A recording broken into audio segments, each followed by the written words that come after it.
In an ancient land, where heroes were forged in the fires of faith and conflict, there lived a man unlike any other. His name was Samson, a Nazirite from birth, set apart for a divine purpose. His strength was a gift from God, a power so immense it defied the laws of nature. With the jawbone of a donkey, he single-handedly struck down 1,000 Philistine warriors. He tore a lion apart with his bare hands as if it were a young goat. His very presence was a testament to the power of the divine, a living weapon against the enemies of his people, Israel. The Philistines, lords of the coastal plains, lived in constant fear of this one man. Their armies were useless, their champions no match for his God-given might. They plotted in the shadows, desperate to uncover the secret to his incredible power. They offered fortunes in silver, seeking anyone who could unravel the mystery of Samson. Their fear turned to cunning, and they searched for a weakness not in his body, but in his heart. And so they found Delilah, a woman of enchanting beauty from the valley of Sorek. Her allure was as captivating as Samson's strength. Samson, the hero of Israel, was utterly smitten. He fell deeply in love, blind to the danger that lay behind her mesmerizing eyes. Delilah, tempted by a staggering reward of 1,100 shekels of silver from each of the Philistine rulers, agreed to become their instrument of deception. She began to weave a web of affection and trust around Samson, her sweet words masking a treacherous plan. Day after day, she would rest her head on his lap and whisper, "Tell me the secret of your great strength, and how you can be tied up and subdued." 3 times Samson gave her false answers. First, he told her to tie him with 7 fresh bowstrings.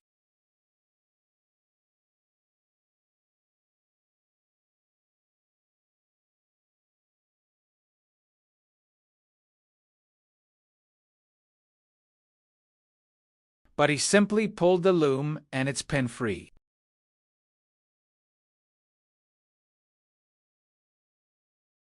The emotional pressure was immense.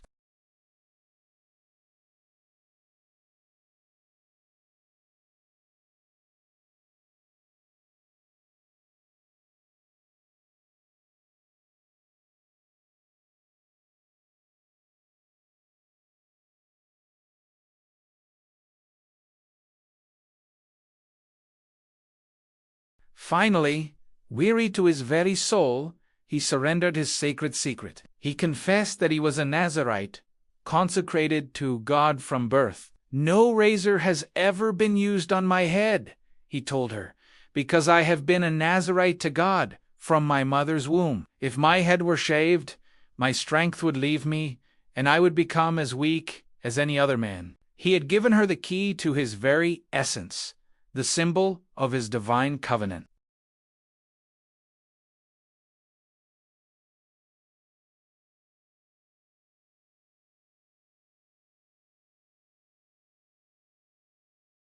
The palpable power that had surrounded him vanished like a morning mist. His divine protection was gone. His strength, the gift he had taken for granted, had departed from him. Delilah cried out, "Samson, the Philistines are upon you." He awoke from his sleep, thinking he would shake himself free as he had done before. But he did not know that the Lord had left him. The mighty warrior was now helpless. The Philistines seized him, their moment of triumph finally at hand. In a brutal act of vengeance, they gouged out his eyes, plunging the once feared champion into a world of total darkness. Blinded and broken, they bound him with bronze shackles and took him to Gaza.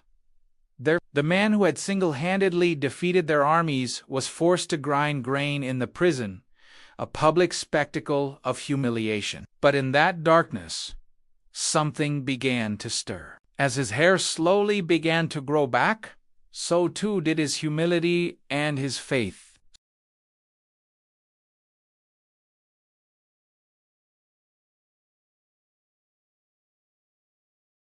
His time in the prison was not just a punishment. It was a period of reflection and repentance.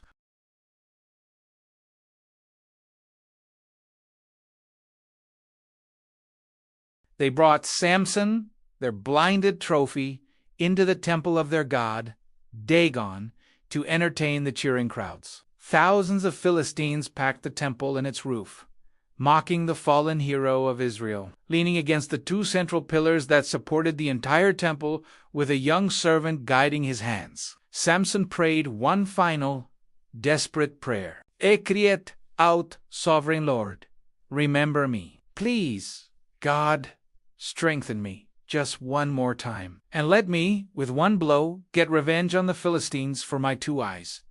His voice, though weakened, carried the weight of a lifetime of triumph and tragedy. He placed one hand on each pillar. This was not an act of personal vengeance, but a final act of devotion, a fulfillment of his destiny. With sa final, earth-shattering roar, Samson pushed with all his might. The pillars groaned, then splintered, then gave way completely. The massive stone temple collapsed with a deafening crash, a storm of dust and rubble. In that one cataclysmic moment, Samson defeated more of his enemies than he had in his entire life. He achieved his greatest victory not through the pride of his strength, but through the humility of his sacrifice. His story reminds us that while strength can be lost through foolish choices, faith, when truly sought, can always be restored. Thank you for watching. If this story moved you, please like, share, and subscribe for more tales of faith and courage.